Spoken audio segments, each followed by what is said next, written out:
เอาพี่น้องตอนนี้เขาใช้จุกเนาะอันนี้บอลจุกเติมลมที่เขาว่ากันนะแล้วก็ตอนนี้เฮาเบิ่งใกล้ๆเนาะตอนนี้แม่นเฮาเจียมนแล้วก็เฮาก็จะใส่เจียให้มันเป็นตัวจับน็อตพอไว้ตัวยืดเดี๋ยวเบิ่งเฮาใส่เฮ็ดจุด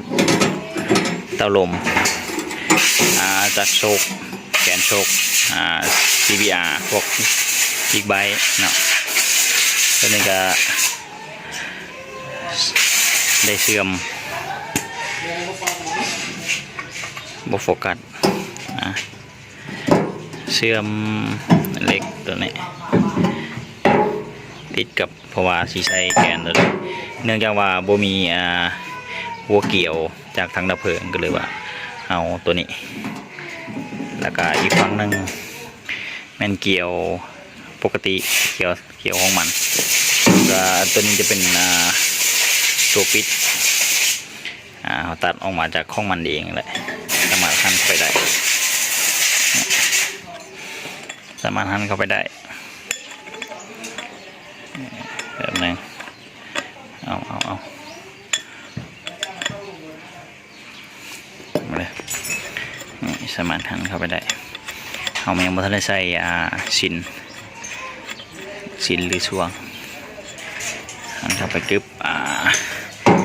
ส่วนตัวนี้เป็นจุกตัวนี้เอามุมทะเลหันเข้าไปน่าจะใส่เกี่ยวอีกนี่เข้าไปได้นงตึงเข้าไปได้อยู่ก็ที่ใส่เทปพันเกี่ยวอยู่ในปอกตัวนี้ใส่สินแล้วก็ใส่ปอกใส่สินใส่ปอกแล้วก็ใส่เทพันเกี่ยวค่อนข้างจะบ่เที่ยงนะตัวนี้ก็บ่ฮู้ว่าสิอยู่บ่อยู่ใส่ลงก็ส่วนอีกฝั่งหนึ่งจะใส่วาล์วตัวจากทางน้ำเพลิงตัวนี้มันเฮาปกติมันจะเป็นเกี่ยวแบบหัวจุกขึ้นมาแต่ว่าเฮาเจ๊โดยการที่ว่าตัดหัวจุกทิ่มแล้วก็เอาวานรถเนี่ยวานรถจักรมาใส่แทนแล้วก็เกียร์ให้มันพอดีเดี๋ยวพอดีก็ล้ม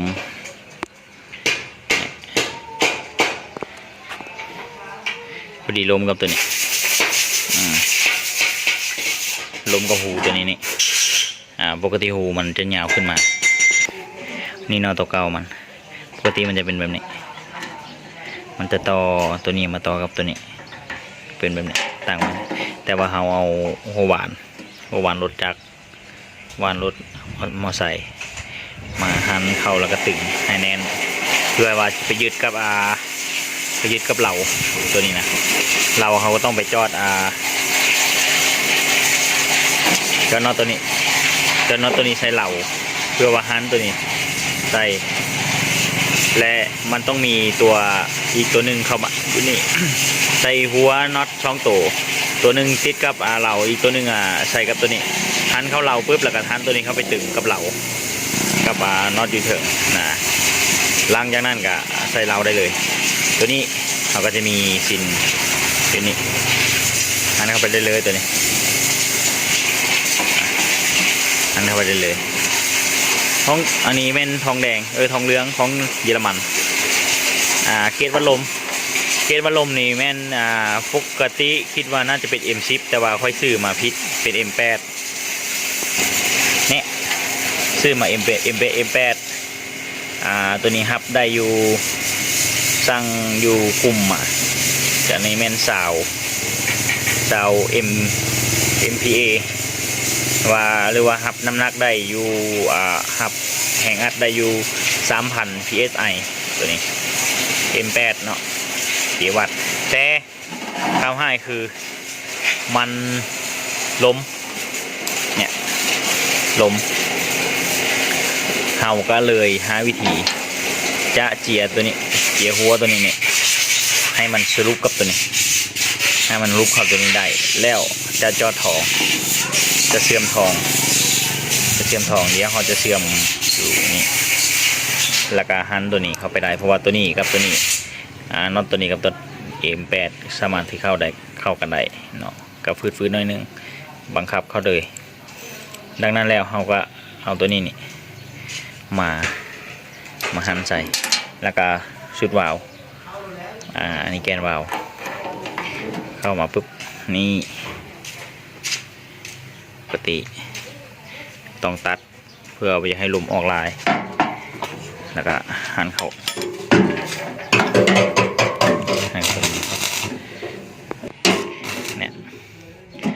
เข้าไปได้แต่ประเด็นคือมันเกินเกียร์มันเกินเขาต้องไปตัดเกียร์ออก2 ข้อประมาณนี้แล้วก็ต้องใส่เทปพันเกลียวแล้วก็มีซินใส่เพื่อให้มันลมออกมันก็สีมีหัวจุกข้างในสีใส่ตัวนี้แล้วเราจะเกียร์พวกนี้ออกแล้วตัวยึดตัวใส่กระแจหรือว่าตัวยึดเราจะใส่แบบนี้เกียร์ให้มันจอยให้มันใกล้เคียงกับท่อหัวบอยากให้มันเปลืองพักไป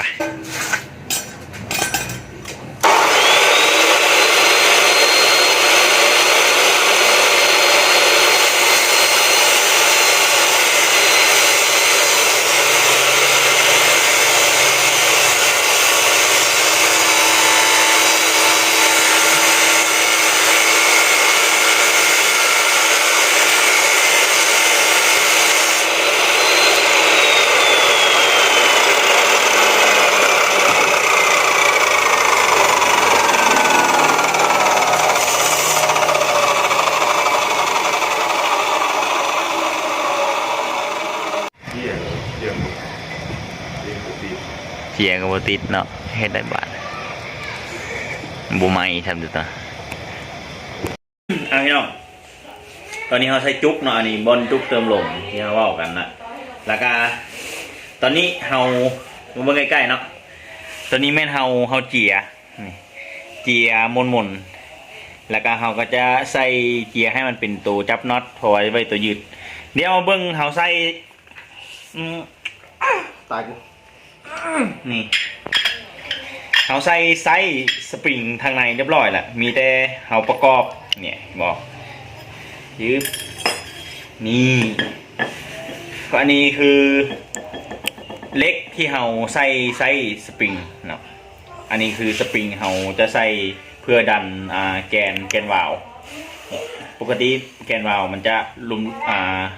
มึนๆร้อนๆแล้วก็เขาก็ใส่ตัวนี้เข้าไปครั้งนี้ไม่เท่างอไว้เพื่อว่าอยากให้มันดันกับตัวนี้ค่อยแทกปุ๊บเนี่ยแทกมาค่อยกระใส่เข้าไปนี่เห็นป่ะมันจะอยู่ประมาณนี้อยู่ประมาณนี้เขาก็ซุปรอซอเข้าไปเลยนี่เห็นป่ะรอซอเข้าไปปุ๊บรอซอจะมาดันกับตัวนี้แกนวาล์วตัวนี้นี่เข้าไปปุ๊บนี่หันเข้าไป